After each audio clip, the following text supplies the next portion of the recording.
You know, for years, when we think of Florida, you immediately think of orange juice. I suspect most people do, but that image may be changing and changing soon.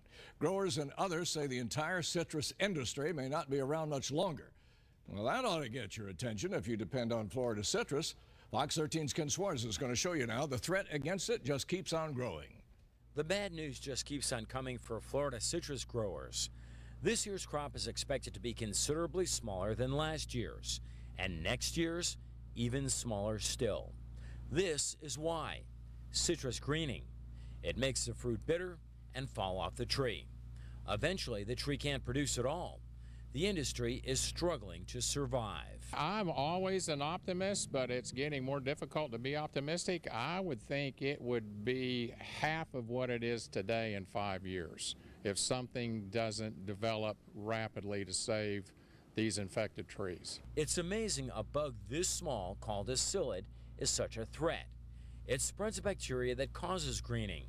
Together, they've forced growers to abandon 135,000 acres. Greening popped up in Florida about 7 years ago.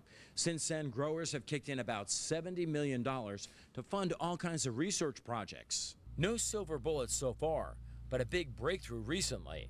A University of Florida professor discovered the gene sequence of greening bacteria. Having that makeup now, that key to the mystery, if you will, there's all kinds of things researchers can now do to try to use that to our advantage. Possibly develop a disease-resistant plant. Experts say if something doesn't happen in the next few years, many little growers will be forced out of business.